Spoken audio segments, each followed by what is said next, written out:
I have two sweet, totally biased here, kids. And I am married to a white male, so my children are biracial. And my son, when he was born, he came out with this incredibly white skin and bone straight hair, and we were kind of like, is he your? Yes, I gave birth. He's mine. But we were confused for a little while. And he is just absolutely precious. And I remember when he was about 2, he started to figure out how to identify with me, his mommy, and he would look at me and he would say, chocolate. That's how he identified me. And I love chocolate. I love eating chocolate. I don't mind to be identified that way. But it was just really sweet that he would always look at me and call me chocolate. Well, one day, and you can laugh at that. I think it's cute. One day I picked him up and he looked at me with his big, brown, bright eyes, and he said, chocolate, and then he licked my cheek. And I was like, okay, gross, but gosh, so sweet. So sweet and endearing, and I just love it. It's such a sweet, sweet, sweet memory. He's now 9, and he would never, ever do that, and he'll probably be embarrassed that I was like, Mom, really? Why do you have to tell that story? It's so sweet. But if you can believe it, there was one day, one time in my life where I wouldn't have wanted him. I wouldn't have wanted that sweet, beautiful, big, brown-eyed kid. I grew up what we would call, quote unquote, liberal, and I look forward to telling you today my testimony.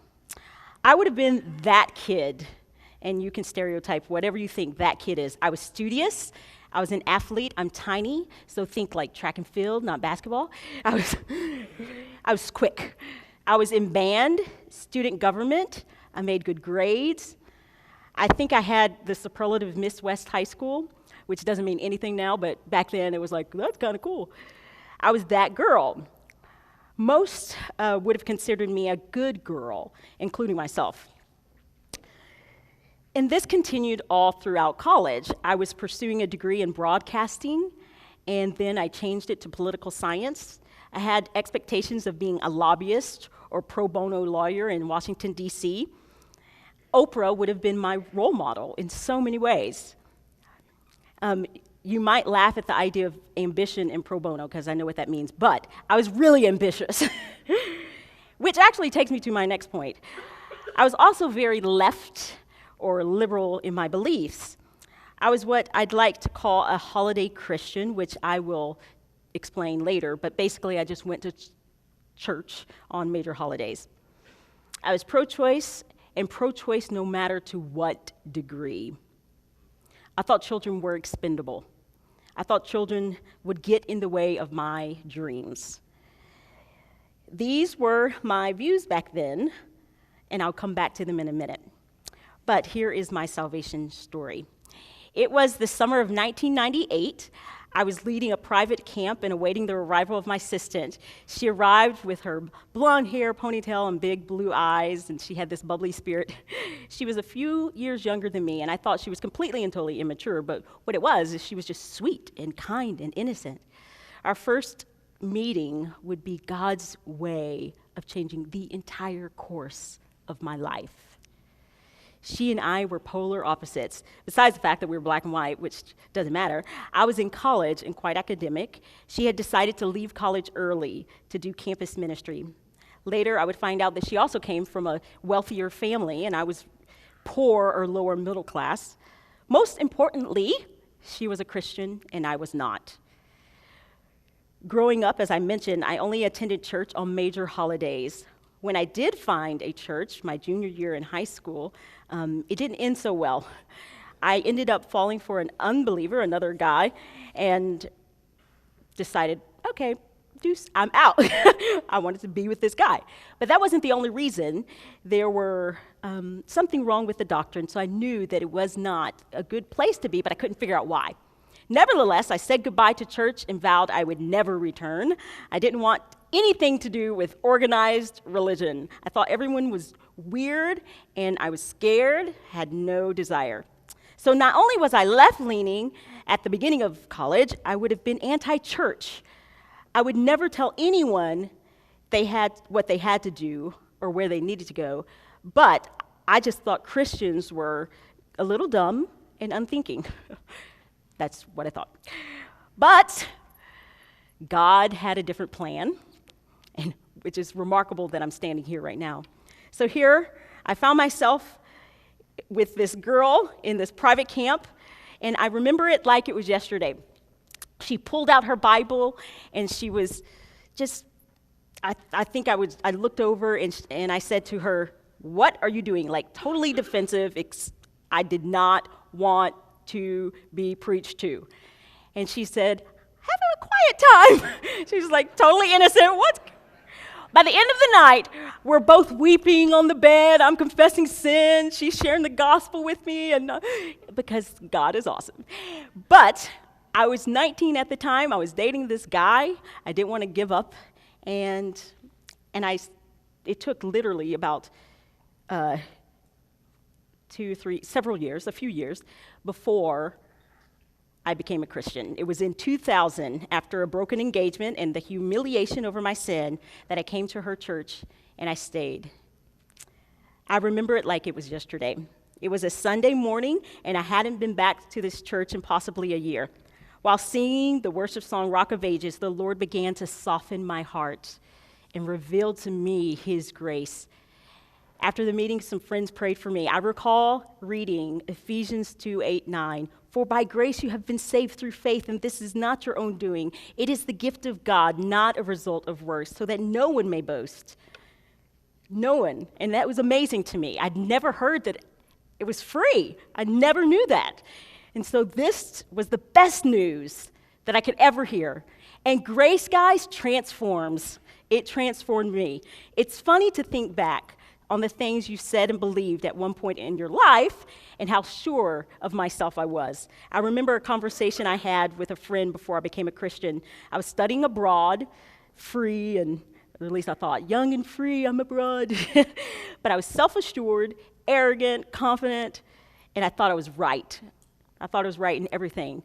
My friend was a Christian, and although Christians and non-Christians have similar worldviews, or can, ours couldn't have been different. I spoke firmly and confident that being pro-woman meant to be pro-choice. As a matter of fact, I would have believed that any form of taking control of one's life was completely acceptable, even assisted suicide. But with matters of abortion in particular, I was adamant, and I thought I was right.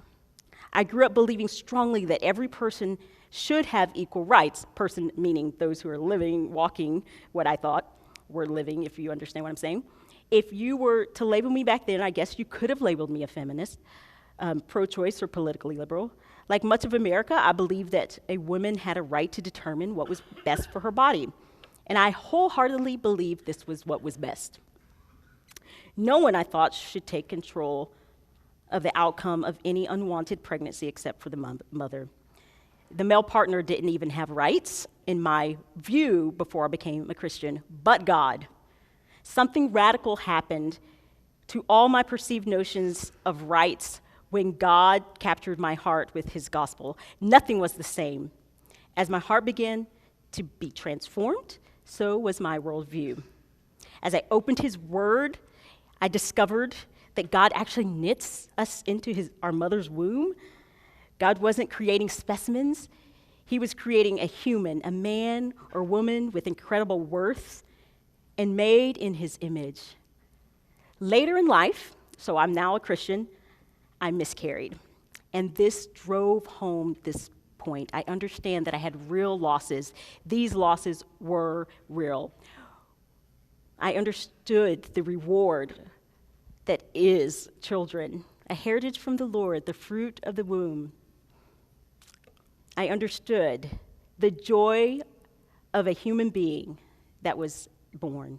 When I miscarried, I was devastated. My husband and I tried for children. I miscarried twice. I'm going to have to, I have 18 seconds, guys. It's not going to happen. I miscarried twice and then had my son Weston. I miscarried again and then had my daughter Sydney. I'm going to read this real quick, this hymn, because I think it really captures what the Lord did in my heart. Oh God, in a mysterious way, great wonders you perform. You plant your footsteps in the sea and ride upon the storm.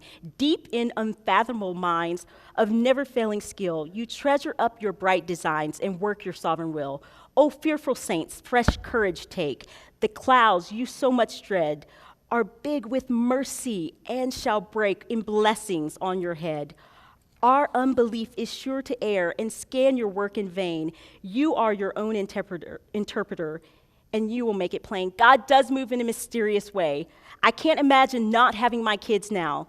It's a mystery that I have them. It's a mystery. I would never want to lose those other children, but I couldn't trade Weston and Sydney. God moves in a mysterious way. He used our suffering. He used his suffering to drive home to me the beauty of the gospel and the beauty of children.